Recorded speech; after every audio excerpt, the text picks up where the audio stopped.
हम अपने जीवन में कई सारे सपने देखते हैं और उनको करने के लिए कई सारे सोच विचार करते हैं। लेकिन विडंबना यह है कि सिर्फ हम सोचते हैं, उसके लिए कोई उचित कदम नहीं उठाते हैं और ना ही कोई टारगेट फिट करते हैं। आप सभी से मेरा निवेदन है कि अपने लाइफ में बड़े टारगेट भी अगर आप अचीव नहीं कर पा रहे हैं, आपको वो बहुत ज़्यादा बर्डन लग रहा है, तो आप छोटे छोटे टारगेट पर डे के, पर घंटे के या पर टॉपिक के टारगेट बना के चलें। इससे आपको अपना लक्ष्य प्राप्त करने में आसानी होगी। नमस्कार, आप सभी का स्वागत है Hindi education point YouTube channel में। इस चैनल के माध्यम से आप सभी को यूकेएसएससी तथा यूकेपीएससी से संबंधित जो भी आगामी परीक्षाएं हैं उनकी तैयारी यहाँ पे कराई जाती है। विशेषकर यहाँ पर उत्तराखंड और सामान्य हिंदी और प्रवक्ता हिंदी विषय से संबंधित आपको यहाँ पर जो है यूजफुल उपयोगी वीडियोस आपको यहाँ पर मिल जाएंगे। आप प्लेलिस्ट चेक कर सकते हैं। जैसे कि आप सभी जानते हैं कि उत्तराखंड हर चाहे आप यूकेएसएससी की किसी परीक्षा की तैयारी कर रहे हो, वीडियो, वीपीडीओ, लेखपाल, पटवारी या पीसीएस की तैयारी, किसी भी चीज़ की तैयारी कर रहे हो, उत्तराखंड का उसमें अपना एक विशेष भाग है। तो उसी उत्तराखंड प्रैक्टिस सेट में आज हमारा ये पार्ट 14 है। इसमें हम बहुत अच्छे अच्छे क्वेश्चंस का कलेक्शन लेके यहाँ पर आए हैं। 40 क्वेश्चन ये हैं और उसके साथ भी यहाँ पर जो उसमें इंक्लूडेड डिटेल एक्सप्लेनेशन होगा उस पर भी आप ध्यान देंगे। आशा करती हूँ आप सभी को ये चैनल पसंद आएगा, क्वेश्चंस पसंद आएंगे। तो बिना किसी समय को वेस्ट करते हुए हम अपना वीडियो स्टार्ट करते हैं। सबसे पहले आप स्क्रीन पे पहला प्रश्न देखिए। पहला प्रश्न है कि समाज सुधार के संदर्भ में सूची 1 को सूची 2 से सुमेलित कर सही उत्तर चुनें। अछूत शिल्पकार, उत्तराखंड शुद्ध साहित्य समिति, कुली बेगार आंदोलन, नायक बालिका रक्षा कानून। तो आप सभी जानते हैं कुली बेगार आंदोलन जो हमारा हुआ था वो 1921 में हुआ था। तो अगर ऐसे हम देखते तो सी का 3 कहाँ है, तो सी का 3 तो बहुत सभी जगह है लगभग, ठीक है। तो जो इसका सही उत्तर है वो है option number C. Option number C है, तो अब इसको हम मिलान करते हैं। तो अछूत शिल्पकार, इसकी जो तिथि है वह है 1925 और उत्तराखंड शुद्ध साहित्य समिति की जो तिथि है वह है 1913 और कुली बेगार आंदोलन 1921 और नायक बालिका रक्षा कानून है 1929। ठीक है, तो ये है हमारे करेक्ट आंसर। दोबारा से पढ़ेंगे। अछूत शिल्पकार जो समाज सुधार आंदोलन है वो 1925 है, उत्तराखंड शुद्ध साहित्य समिति वो है 1913 और कुली बेगार आंदोलन 1921 और नायक बालिका रक्षा कानून है 1929। अब इसमें अगर हम थोड़ा विशेष बात करें कुली बेगार आंदोलन के विषय में, जो काफ़ी चर्चित है और परीक्षा उपयोगी दृष्टि से बहुत महत्वपूर्ण है, तो कुली बेगार आंदोलन आप सभी ने देखा 1921 को हुआ। इसे महात्मा गांधी ने रक्तहीन क्रांति कहा। इसे महात्मा गांधी ने क्या कहा है? रक्तहीन क्रांति। इंपॉर्टेंट है, ठीक है। कुली बेगार आंदोलन को रक्तहीन क्रांति किसने कहा? महात्मा गांधी ने कहा। या महात्मा गांधी ने कुली बेगार आंदोलन को क्या कहा? रक्तहीन क्रांति कहा। और बद्रीदत्त पांडे, लगभग जो बद्रीदत्त पांडे थे उन्हीं के नेतृत्व में ये कुली बेगार आंदोलन चलाया गया था। आप सभी जानते हैं नदी में रजिस्टर फेंक दी गई। तो रजिस्टर का कुछ ऐसा था कि पहले क्या होता था, आप पहले बेगार का अर्थ समझिए। बेगार का अर्थ होता है कि किसी भी मजदूर या किसी भी व्यक्ति से काम तो लेना पर उसके बदले में उसको उसका मूल्य ना देना, उसको कहते हैं बेगारी। तो आप जब हमारे उत्तराखंड के अंदर अंग्रेज आते थे तो ये क्या करते थे, अपना सामान उठाने के लिए या किसी भी अपनी हेल्प के लिए जो है उत्तराखंडियों को या हमारे यहाँ उत्तराखंड के लोगों को हेल्प के लिए लेते थे, लेकिन उनको पैसा नहीं देते थे। तो क्या होता था, हर गांव में एक रजिस्टर तैयार होता था कि आज ये गया है कल ये जाएगा। तो इस प्रकार से रजिस्टर में उन लोगों का हिसाब रहता था। तो उस रजिस्टर को जो है हमारे बद्रीदत्त पांडे जी ने और हरगोविंद पंत, ये लोग इसमें मिले हुए थे, इन्होंने नदी में फेंक दिया और कहा कि अब कोई भी इस बेगारी प्रथा को नहीं करेगा। अगर अंग्रेज हमसे मदद लेंगे तो उसका हमें उचित मूल्य भी देंगे। तो इसके बाद ही बद्रीदत्त पांडे को कुमाऊं केसरी की उपाधि मिली। क्या बद्रीदत्त पांडे को क्या कहा गया? कुमाऊं केसरी। इसी आंदोलन के बाद इनको कहा गया। ठीक है, तो दो इंपॉर्टेंट फैक्ट यहाँ पर हमने देखे। एक तो महात्मा गांधी ने इसे रक्तहीन क्रांति कहा है, किसे? कुली बेगार आंदोलन को। दूसरा, बद्रीदत्त पांडे को इसके बाद कुमाऊं केसरी की उपाधि मिली है। ठीक है, बढ़ते हैं अगले प्रश्न की तरफ। अगला प्रश्न है, हाल ही में 7 नवंबर 2024 को उत्तराखंड में पहली बार किस जनपद में प्रवासी सम्मेलन का आयोजन किया गया? चंपावत, देहरादून, नैनीताल या उधम सिंह नगर। तो इसका सही उत्तर है ऑप्शन नंबर बी, देहरादून में। आप सभी जानते हैं प्रवासी भारतीय दिवस 9 जनवरी को मनाया जाता है, क्योंकि इस दिन गांधी जी हमारे इंडिया लौटे थे। ठीक है, प्रवासी भारतीय दिवस कब मनाया जाता है, इसका डेट आप याद रखेंगे, 9 जनवरी। अगला प्रश्न है, किस कमिश्नर ने 1918 में अल्मोड़ा अखबार बंद करवाया था? तो गार्डनर, कमिश्नर लोमस, ट्रेल या बैटन। तो उसका सही उत्तर option number B, commissioner Lomas. अगर हम अल्मोड़ा अखबार की बात करते हैं तो अल्मोड़ा अखबार 1871 को इसके जो प्रथम संपादक थे वो थे बुद्धि बल्लभ पंत। कौन थे? बुद्धि बल्लभ पंत पहले संपादक बुद्धि बल्लभ पंत थे 1871 में। ठीक है, याद रखेंगे अल्मोड़ा अखबार के पहले संपादक कौन थे? बुद्धि बल्लभ पंत 1871 में। बढ़ते हैं अगले प्रश्न की तरफ। अगला प्रश्न है, जून 1994 में मुख्यमंत्री मुलायम सिंह यादव द्वारा सरकारी नौकरियों में 50% आरक्षण के विरोध में उत्तराखंड के किस नेता ने आमरण अनशन किया था? धनपत सिंह, इंद्रमणि बड़ौनी, परमजीत सिंह या सूर्य प्रकाश थपलियाल। आप सभी तैयारी कर रहे हैं तो अब जरूर आंसर खुद से भी चेक करें। तो उसका सही आंसर है क्वेश्चन नंबर 4 का, जिसमें इन्होंने आमरण अनशन किया था वो थे option number B, Indramani Badoni. अब थोड़ा इंद्रमणि बड़ौनी जी के विषय में हम जानते हैं। इनको उत्तराखंड का गांधी कहा जाता है। ये तो आप सभी लोग जानते होंगे, इनको क्या कहा जाता है? उत्तराखंड का गांधी कहा जाता है। ठीक है, उत्तराखंड का गांधी कहा जाता है। और 1979 में, ठीक है, 1979 में इन्होंने उत्तराखंड क्रांति दल का गठन किया। कब किया? 1979 में इन्होंने उत्तराखंड क्रांति दल का गठन किया और चौफला केदार नृत्य के लिए ये प्रसिद्ध हैं। प्रश्न आता भी, और हमारे उत्तराखंड में इनका दिन भी मनाया जाता है। वो दिन कौन सा मनाया जाता है? सरकारी स्कूलों में भी इंद्रमणि बड़ौनी जी का दिन मनाया जाता है। कब मनाया जाता है इसको आप कमेंट बॉक्स में लिख सकते हैं। तो ये चौफला केदार नृत्य के लिए प्रसिद्ध है, क्योंकि इनको इन्होंने पहले लखनऊ उसके बाद दिल्ली में रिप्रेजेंट किया था, इसकी प्रस्तुति दी थी चौफला केदार नृत्य की। अगर प्रश्न आता है कि किस उत्तराखंड के नेता या किस उत्तराखंड आंदोलन का संबंध चौफला केदार नृत्य से है, तो उसका आंसर होगा इंद्रमणि बड़ौनी। और इन्होंने 1979 में उत्तराखंड क्रांति दल का गठन किया था और इनको ही उत्तराखंड का गांधी कहा जाता है। ठीक है, बढ़ते हैं अगले प्रश्न की तरफ। अगला प्रश्न है, एशिया का सबसे बड़ा ट्यूलिप गार्डन विकसित किया गया है? मुनस्यारी पिथौरागढ़, हल्द्वानी नैनीताल, लाल कुआं नैनीताल या देहरादून। तो एशिया का सबसे बड़ा ट्यूलिप गार्डन जो विकसित किया गया है वो है मुनस्यारी, ऑप्शन नंबर ए, मुनस्यारी पिथौरागढ़ में वो है विकसित किया गया है। बढ़ते हैं अगले प्रश्न की तरफ। अगला प्रश्न, निम्न में से कौन सा युद्ध संबंधी नृत्य है? किसमें युद्ध संबंधित? देखिए, छोलिया में हमने पहले बात की थी, इससे पहले की वीडियो में। पौड़ा, ए बी दोनों या कोई नहीं। तो छोलिया और पौड़ा ये जो दोनों नृत्य हैं ये युद्ध से संबंधित। तो ध्यान देंगे, कई बार हमको लगता है कि सिर्फ छोलिया है, पौड़ा नृत्य भी किससे संबंधित है? युद्ध संबंधी नृत्य है। अगला प्रश्न, नदी और पुलों पर लगने वाला कर कौन सा है? जूलिया, सांगा, ए बी दोनों या मांगा। ठीक है, इसका सही आंसर जो है वो है ए बी दोनों, यानी कि जूलिया और सांगा ये नदी और पुलों पे लगने वाला कर था। अब इसका एक्स्ट्रा फैक्ट समझते हैं। नदी और पुलों पे जो लगने वाला कर था, ये अगर प्रश्न ऐसे आता है तो किसने लगाया? ये चंद शासकों ने लगाया। ये किसने लगाया है? ये चंद शासकों ने लगाया। अगर हम थोड़ा और डिटेल में जाते हैं तो चंद शासकों में किसने लगाया? लक्ष्मी चंद ने लगाया। किसने लगाया है? ये लक्ष्मी चंद ने। ठीक है, ये जो जूलिया और सांगा जो नदी और पुलों पर लगने वाला कर था ये लक्ष्मी चंद ने लगाया। और बात करते हैं जो मांगा यहाँ पर कर है, ये मांगा किससे संबंधित है? ये युद्ध के समय लिए जाने वाला कर है।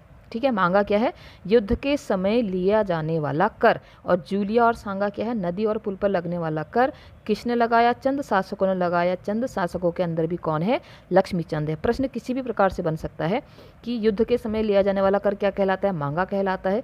किससे संबंधित है? ये मांगा कर भी जो है चंद शासकों से है। और प्रॉपर जूलिया और सांगा की बात करें तो ये लक्ष्मी चंद द्वारा लगाए गए नदी और पुलों पर कर हैं। ठीक है, अगला प्रश्न है, दिल्ली के सुल्तान फिरोज शाह तुगलक ने निम्नलिखित किस चंद्रवंशी राजा को गरुड़ की उपाधि से सम्मानित किया गया था?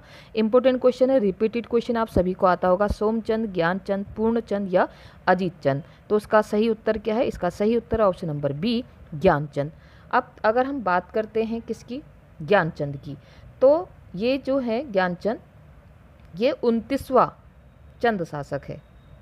ठीक है, ये 29वां नंबर का चंद शासक है, 29 नंबर का ये चंद शासक है। अगर इसके हम स्थापना या इसके जो हम वहाँ पर इसने शासन किया उसके समय की बात करें तो 1365 से 1420, 1365 से 1420 ईस्वी तक इसने गरुड़ की उपाधि से प्राप्त ज्ञानचंद ने जो है शासन किया। ये पहला चंद शासक था जो दिल्ली दरबारिया था। प्रश्न ऐसे भी आ सकता है कि वह पहला शासक कौन है, वह पहला चंद शासक कौन है जो दिल्ली दरबार गया था? तो वह है ज्ञानचंद। और इनका जो शासन काल है वो 1365 से 1420 है। इनका एक वीरवान सेनापति था जिसका नाम था नीलू कठैत। ठीक है। नीलू कठैत किसका वीरवान सेनापति था, ये भी ज्ञानचंद का ही है। और गोबासा ताम्रपत्र जो है, गोबासा ताम्रपत्र, ध्यान देंगे ये भी इससे संबंधित है। गोबासा ताम्रपत्र का संबंध भी किससे है, ज्ञानचंद से है। अगर प्रश्न आता है कि गोबासा ताम्रपत्र का संबंध किससे है, पहले तो चंद शासक से है, अगर उसके भी अंदर पूछा जाता है तो गोबासा ताम्रपत्र का संबंध किससे है, गरुड़ ज्ञानचंद यानी कि ज्ञानचंद से है। शासनकाल है 1365 से 1420। पहला चंद शासक जो दिल्ली में गया, जो दिल्ली दरबार गया था, और नीलू कठैत जो इनका था वीरवान सेनापति था। ठीक है, आशा करती हूँ आपको जो उसमें डिटेलिंग एक्सप्लेनेशन जो है आपको मदद करेगा। प्रश्न किसी प्रकार से बन सकते तो हम इस पर ध्यान देंगे। अगला है लाल मंडी किला या फोर्ट मोइरा कहाँ स्थित है, अल्मोड़ा, पिथौरागढ़, चमोली या पौड़ी। ठीक है, तो ये कहाँ है आप सभी जानते हैं, बहुत ही आसान सा प्रश्न है। अल्मोड़ा में है लाल मंडी किला या फोर्ट मोइरा। अगर हम अल्मोड़ा की बात करें तो चंद शासन में, जो चंद शासन चल रहा था, तो उस समय अल्मोड़ा को क्या कहा जाता था, राजापुर कहा जाता था। अल्मोड़ा को क्या कहा जाता था, राजापुर कहा जाता था। और अल्मोड़ा को ही राजाओं की घाटी भी कहते हैं। क्या कहते हैं, राजाओं की घाटी भी कहते हैं। कहीं पर इसको आपको इसका नाम आलमनगर भी मिलेगा। ठीक है, राजाओं की घाटी किसको कहते हैं, अल्मोड़ा को कहते हैं। और चंद शासन के समय में इसका नाम क्या था, राजापुर था। अल्मोड़ा की बात कर रहे हैं। अगला प्रश्न है कुमाऊं का वह क्षेत्र अनुभूति, कुमाऊं क्षेत्र का वह अनुभूति प्रधान गीत जिसमें प्रेम की प्रधानता रहती है वो कौन सा है, भगनौल गीत, छपेली लोकगीत, बाजूबंद नृत्य गीत या खुदेड़ गीत। ठीक है, तो इसका सही आंसर है ऑप्शन नंबर ए, भगनौल लोकगीत। ये ऐसा गीत है जिसमें अनुभूति प्रधान गीत है और प्रेम की प्रधानता रहती है। तो ये कौन सा गीत है, भगनौल लोकगीत। आप सभी छपेली, बाजूबंद और खुदेड़ आपसे बहुत बार पूछा जा चुका है, आप कमेंट बॉक्स जरूर बताएं कि खुदेड़ गीत किससे संबंधित है। ठीक है, बढ़ते हैं अगले प्रश्न की तरफ। अगला प्रश्न है निम्नलिखित कौन सा विकल्प सुमेलित नहीं है, गणदेश सेवा संघ का स्थापना वर्ष 1938, उत्तरांचल उत्थान परिषद 1988, पर्वतीय विकास परिषद 1976, फजल अली आयोग 1955। तो इसकी बात करें तो जो सुमेलित नहीं है वह है ऑप्शन नंबर सी, पर्वतीय विकास 1976। यह इसका निर्माण वर्ष नहीं है, यानी कि हमारा आंसर क्या है, ऑप्शन नंबर सी। बाकी सही है, बाकी सही है। बाकी से मतलब गणदेश सेवा संघ का स्थापना वर्ष है, निर्माण वर्ष है 1938, उत्तरांचल उत्थान परिषद का है 1988 और फजल अली आयोग का है 1955। आप ये सारे ईयर याद रखेंगे। ठीक है, बढ़ते हैं अगले प्रश्न की तरफ। अगला प्रश्न है नदी घाटियों की वह भूमि जहाँ सिंचाई व्यवस्था हो क्या कहलाती है, इजरान, कंटीली, उपराव अव्वल या तालाब भूमि। इससे पहले की वीडियो मैंने आपको बताया था जब पहली बार वैज्ञानिक पद्धति से भूमि का आवंटन किया गया था। ठीक है, तो इसमें पूछा गया है कि वह नदी घाटी वह भूमि जहाँ सिंचाई व्यवस्था हो क्या कहलाती है। तो उसका सही आंसर है ऑप्शन नंबर डी, तालाब भूमि। इसको क्या कहा जाता है, उसको तालाब भूमि कहा जाता है। अगला प्रश्न है जोशीमठ में स्थित किस बद्री को प्रथम बद्री कहा जाता है, भविष्य बद्री, वृद्ध बद्री, योगध्यान बद्री या उपयुक्त सभी। तो जोशीमठ में स्थित जो प्रथम बद्री है उसको कहा जाता है ऑप्शन नंबर बी, वृद्ध बद्री। क्या कहा जाता है, वृद्ध बद्री। इसको आप ऐसे भी याद कर सकते हैं, प्रथम बद्री मतलब जो हमारे बुजुर्ग पहले हैं सबसे फिर हम आए हैं, तो प्रथम बद्री यानी कि वृद्ध बद्री। ठीक है, अगला प्रश्न है राष्ट्रीय दृष्टि बाधितार्थ संस्थान निम्न में से कहाँ स्थित है, हरिद्वार, देहरादून, नैनीताल या उधम सिंह नगर। तो इसका सही उत्तर है ऑप्शन नंबर बी, देहरादून में है राष्ट्रीय दृष्टि बाधितार्थ संस्थान। अगला प्रश्न है गोरखा सैनिकों द्वारा कर वसूलने का नियम क्या कहलाता था, करारोपण, करदाता, बाली या इनमें से कोई नहीं। तो यह जो गोरखा सैनिकों द्वारा जो कर वसूला जाता था इसको क्या कहा जाता, ऑप्शन नंबर सी, बाली कहा जाता था। क्या कहा जाता था, बाली कहा जाता था। ठीक है, बढ़ते हैं अगले प्रश्न की तरफ। अगला प्रश्न है तिलाड़ी कांड एवं श्रीदेव सुमन जी की मृत्यु किस शासक के समय में हुई है। ठीक है, तो प्रताप शाह, नरेंद्र शाह, भवानी शाह, मानवेंद्र शाह। तो इसका सही आंसर क्या है, प्रताप शाह, नरेंद्र शाह, भवानी शाह, मानवेंद्र शाह। तो उसका सही answer option number B, Narendra Shah. अब हम थोड़ी बात करते हैं तिलाड़ी कांड से संबंधित। तिलाड़ी कांड क्या है, तिलाड़ी कांड हुआ है 30 मई 1930 को। कब हुआ है तिलाड़ी कांड, 30 मई 1930 को हुआ है। टिहरी रियासत में हुआ था। टिहरी के राजा के जो दीवान थे चक्रधर जुयाल, उन्होंने वन कानून का विरोध करने वाले लोगों पर गोलियां चलवा दी थी। इसीलिए इस जो तिलाड़ी कांड है इसको गढ़वाल का जलियांवाला बाग कहा जाता है। क्या कहा जाता है, गढ़वाल का जलियांवाला बाग कहा जाता है, क्योंकि जो उस समय टिहरी रियासत का जो दीवान था चक्रधर जुयाल, उसने आम जनता पर वन कानून का विरोध कर रहे थे, उन पे गोलियां चलवा दी थी। तो बिल्कुल वैसा ही सीन था जैसा 1919 में जलियांवाला बाग पे हुआ था। तो इसलिए इसकी तुलना या इसका जो उपनाम है वह है गढ़वाल का जलियांवाला बाग। और कब हुआ था? 30 मई 1930 को टिहरी रियासत में हुआ था। वन कानूनों का विरोध करने के लिए इस कांड को या इसमें लोग आए थे और उसी पे जो है फायरिंग करवा दी गई थी। अब बात करते हैं श्रीदेव सुमन जी की। ठीक है, श्रीदेव सुमन ये 23 जनवरी 1939 देहरादून में इन्होंने टिहरी राज्य प्रजामंडल की स्थापना करी। श्रीदेव सुमन ने कब की? 23 जनवरी कब? 1939। ठीक है, मेरे बोलने पे आप नोट कर सकते हैं, वैसे आप सभी डिटेल पढ़ाई कर रहे होंगे तो आपको पता है। 23 जनवरी 1939 को देहरादून में टिहरी राज्य प्रजामंडल की स्थापना की। प्रश्न अगर ऐसे आता है कि टिहरी राज्य प्रजामंडल की स्थापना कहाँ हुई, तो ऑप्शन में टिहरी भी होगा। तो ध्यान देंगे इसकी स्थापना टिहरी में नहीं हुई है, देहरादून में हुई है।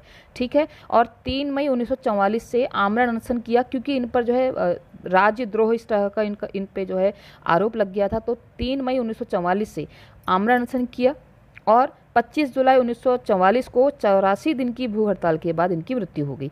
इनका एक कथन बहुत फेमस है, इन्होंने कहा था कि तुम मुझे तोड़ सकते हो, मोड़ नहीं सकते।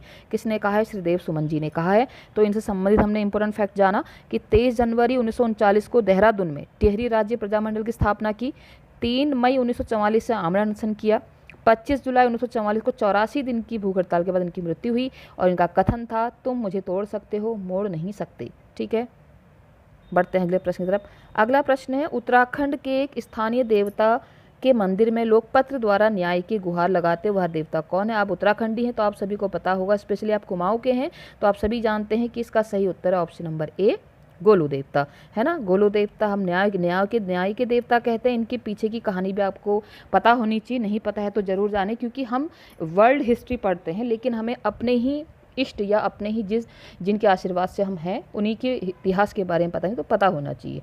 ठीक है, तो इसका जो हमारा सही आंसर है, जो न्याय करते हैं, ठीक है, पत्रों के द्वारा गुहार लगाई जाती है, तो वह है गोलू देवता।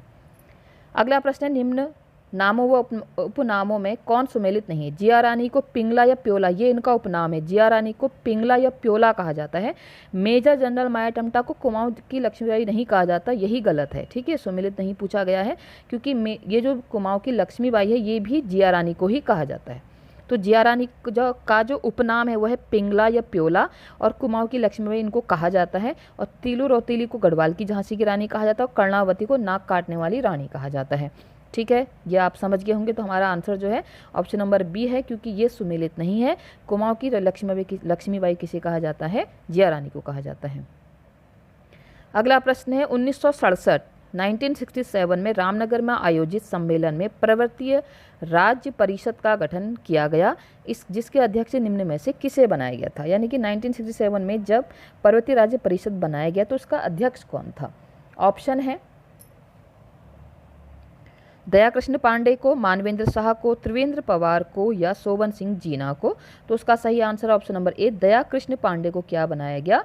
पर्वतीय राज्य परिषद का अध्यक्ष, प्रथम अध्यक्ष बनाया गया। ठीक है, बढ़ते हैं अगले प्रश्न की तरफ। अगला प्रश्न है क्वेश्चन नंबर 20। हिमालय की द्वारिका यानी कि द्वाराहाट किस जनपद में? इसको क्या कहा जाता है? हिमालय की द्वारिका कहा जाता है। बागेश्वर में है, चंपावत में, अल्मोड़ा में है या पिथौरागढ़ में है? तो उसका सही answer option number C, Almora में।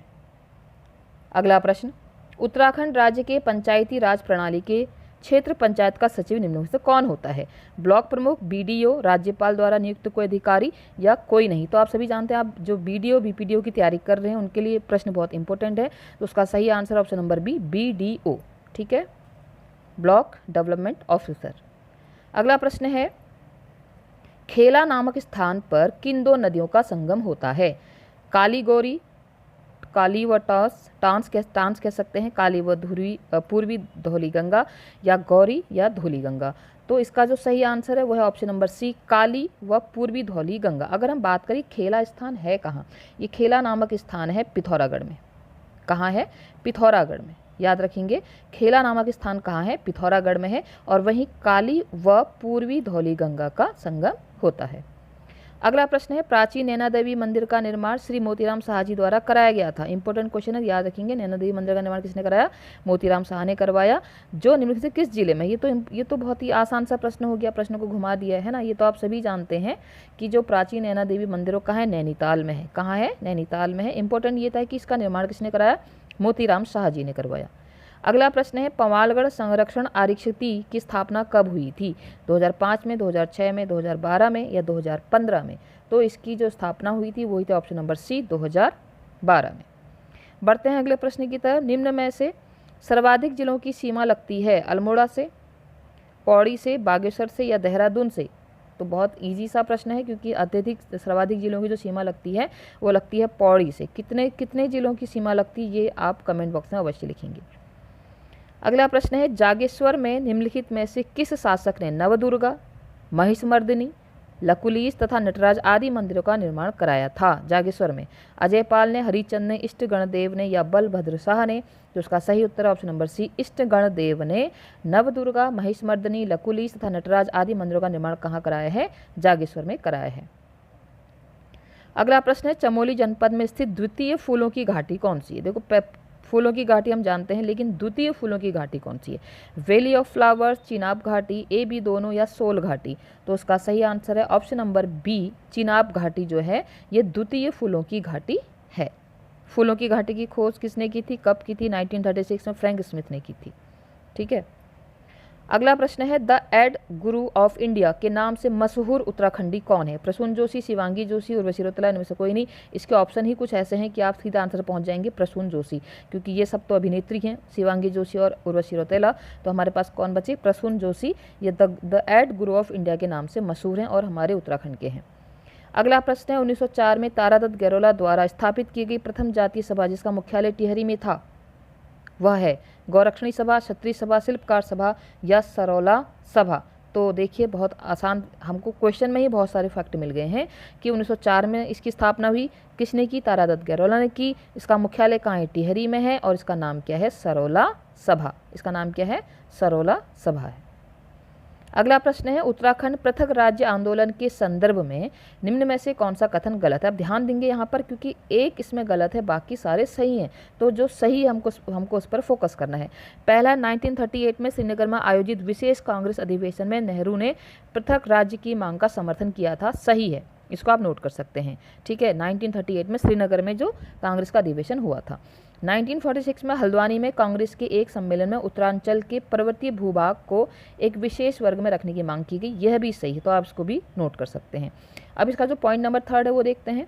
इसी बी के सम्मेलन में, यानी कि वही हमने जो बात की 1946 में हल्द्वानी के कांग्रेस के एक सम्मेलन में उत्तराखंड के पर्वतीय भूभाग को विशेष वर्ग में रखने की मांग की, तो इसी बी के सम्मेलन में अनुसुईया प्रसाद बहुगुणा ने गढ़वाल एवं कुमाऊं भूभाग को एक पृथक क्षेत्रीय इकाई के रूप में गठित करने की मांग की। तो यह भी सही है। ठीक है, तो गलत क्या है भाई? गलत यह है कि बी और सी मांग का समर्थन गोविंद वल्लभ पंत ने किया था, यही गलत है। यानी कि बाकी के जो 3 सेंटेंसेस सही हैं, इसको आप नोट कर सकते हैं। ठीक है, बढ़ते हैं अगले प्रश्न की तरफ। अगला प्रश्न है, Uttarakhand trek of the year 2024 किसे घोषित किया गया? Uttarakhand trek of the year 2024 किसे घोषित किया गया? रूपकुंड, फूलों की घाटी, सिनला पास, सरुताल या इनमें से कोई नहीं?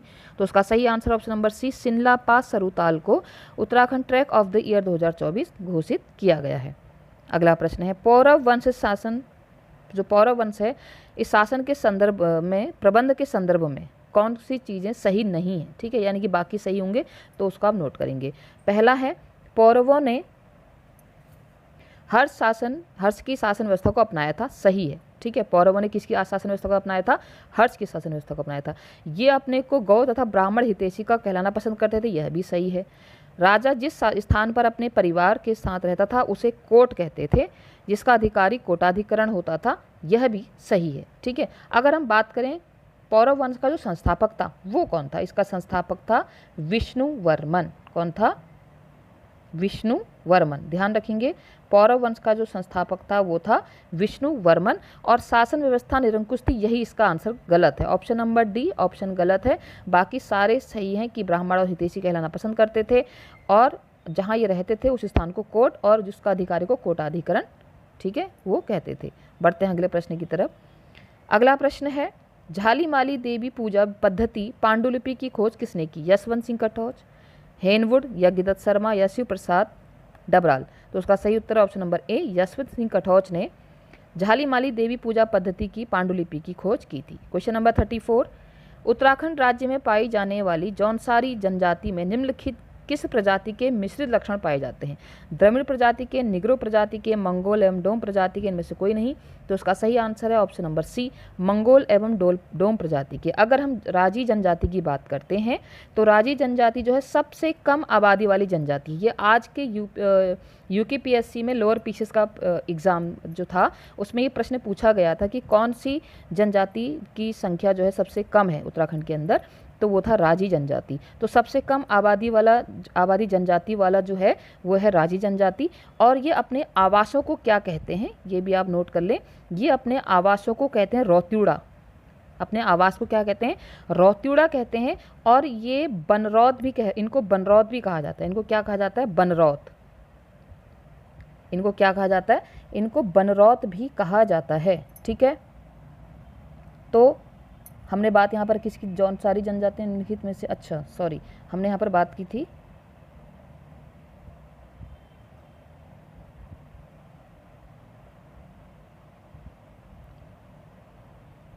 हाँ, यहाँ पर जौनसारी है, मैं इसको राजी पढ़ रही थी। तो राजी अभी अगला प्रश्न आएगा।